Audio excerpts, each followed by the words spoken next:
cometió ese asesinato va a tener una pena muy alta. So the person that committed this murder is going to have a very high prison sentence que es donde se cometió el homicidio. Es un in penal Los Cabos where the murder de mediana occurred. seguridad.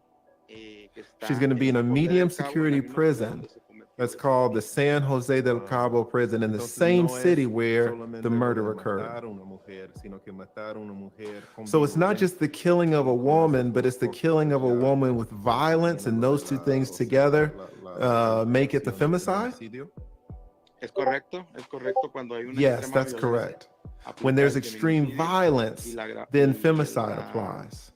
El castigo es de 20, 25 años. The prison sentence is 20, 25 years to 50 years in prison. That's going to be determined by the judge. En este caso, la persona que la asesinó huyó. And in this case, the person that committed the crime fled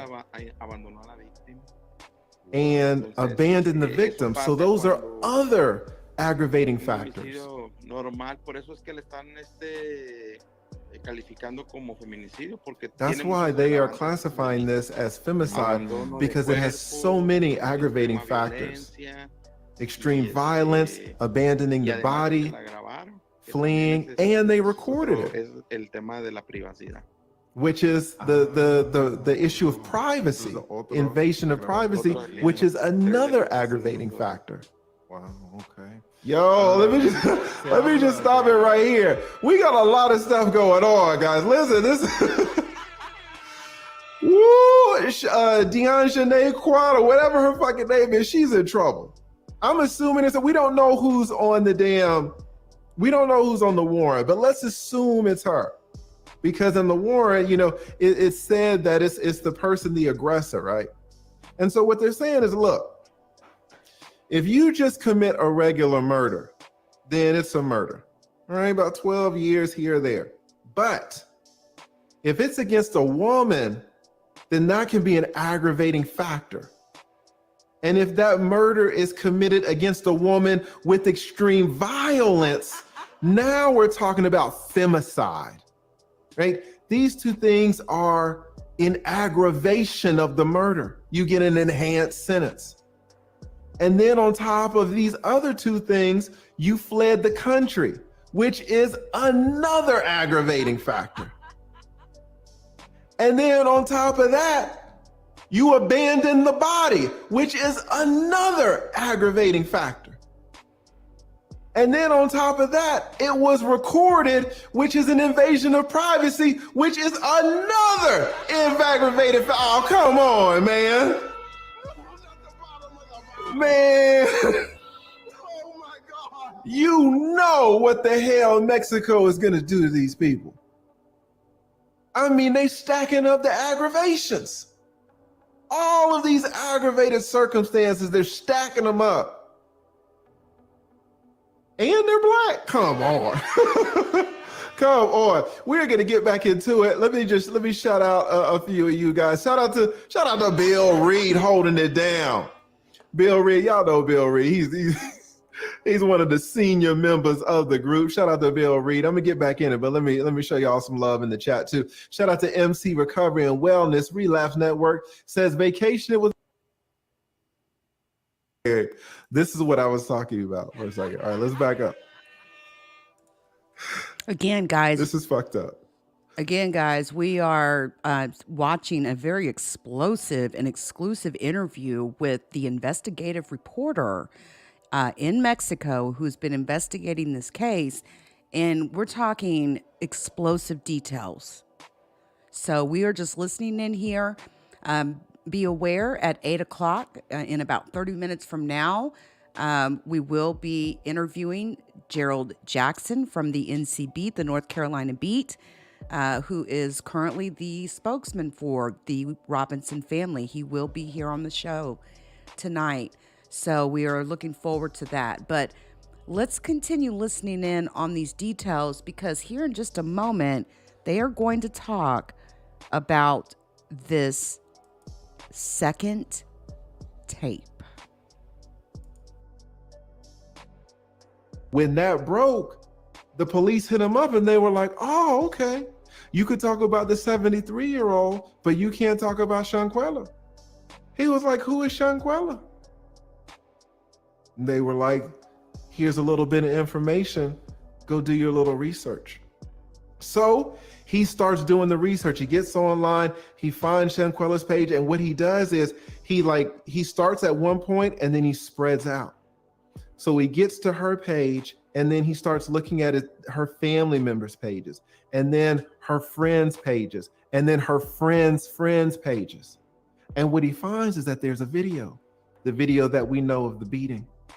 And this is not out. No one knows about this in Mexico. No one knows about this in the United States except for Shanquella's friends, the students. And they were all, and the family members, and they were kind of sending the video back down to Mexico, and they were sharing it amongst themselves. They were sitting in Mexico. Why? Because Shanquella's friends that went down to Mexico, they had come up telling the mother that Shanquella died because of alcohol poisoning. But then the family members started seeing the video and they were like, what the hell? So the video was getting dispersed, but it was all on the low. Shanquella's friends from the university, from college, where she studied, all of the students in the college were passing the damn video back and forth saying, yo, did you see this? Did you see that? Look what happened to Shanquella. But it was just between them. And so then Gerardo got a hold of that, started following all the friends of Shanquella, the friends' friends, and the friends' friends of friends, tracked down all of the comment threads, and that's how he pieced everything together, wrote the story, published it. He wrote the story. The next day, that damn boom went viral.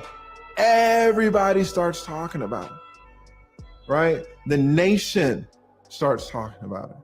But she had died. Shanquella had died 19 days before the story. She had been dead for weeks, but it hadn't hit, right? So when he writes the story, that's when it hits. That's when it explodes. All right. So he has just gotten through telling us about the aggravating factors of this femicide and why it's important to classify this as a femicide. All right, let's keep going. La ficha roja o sea, 3 delitos en uno solo. wow, okay. Se habla de la ficha roja o sea, los documentos. Now, it's being talked about the red file, the documents and the process to extradite the person that killed Shanquella. Can you talk to us about the importance of the red file, what that means? Sí, es el procedimiento de la ficha roja. Yes, the red file is the process de orden de captura that to get the documents together, to get the detention order, the arrest order, entregado a la Interpol, and get all those documents and send them to Interpol. Interpol is going to get the documents, they're going to locate the person, and they're going to detain the person. The person that's responsible for the physical aggression. Now, you explain to us how you found out about all this. What really happened that day? We know that 7 friends went down to Mexico, to Los Cabos, but what happened when they got there? Well, the information that we have is that entre Shanquella y la chica que la agrede. There was a fight between la persona que la agrede. Wait, let me back up here. Entre Shanquella. So the information that we have is that there was a fight, some type of back and forth between Shanquella and the aggressor. I don't know if you were paying attention, but the person who assaults Shanquella. Okay, wait. This is what I was talking about for a second. All right, let's back up. This is fucked up. I'm going to tell you what he says and then we're going to go through it. But this is a result of him being Mexican. All right.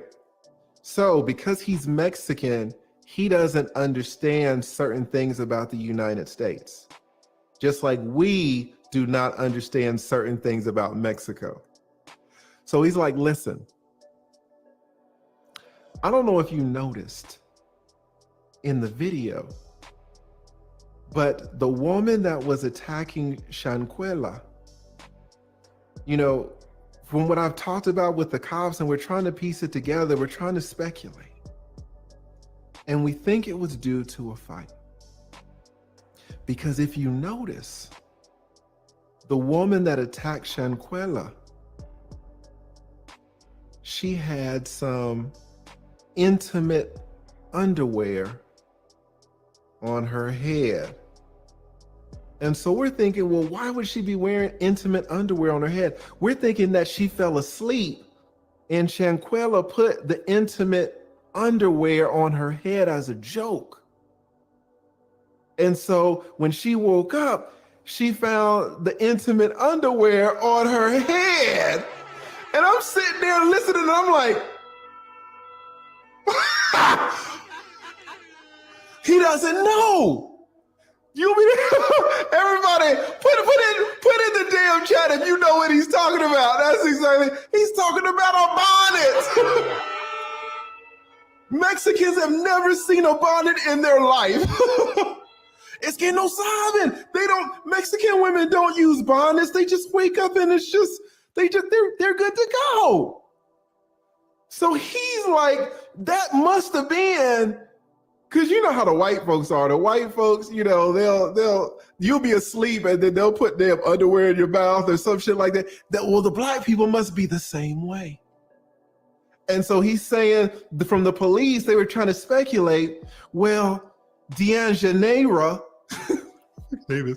she woke up and she had the underwear on her head. And she said, if you notice, during the fight, she rips it off. She was pissed off. Why did you put that underwear on my head? They're Mexican. This is where we have to remember that this occurred in a foreign country. They don't understand our culture, so there's going to be some miscommunications. We don't understand theirs. All right, so that's where this is going. So let me just, because y'all were going to get like, what the fuck, is Lee translating this right? That's where we're going. All right, so just wanted to clear that up. That's not Gerardo's fault. Gerardo's girlfriend does not wear a bonnet. She don't wear a bonnet. Gerardo has never dated a woman that's worn a bonnet. All right. So he didn't understand why a black woman would be walking around with underwear on her head. All right, so this is where we're at with it. All right, all right, so let me back up. This is where we're going. La información que nosotros tenemos. Okay, so the information that we have entre Shanquella y is that there was some type of fight between Shanquella and Dejanira.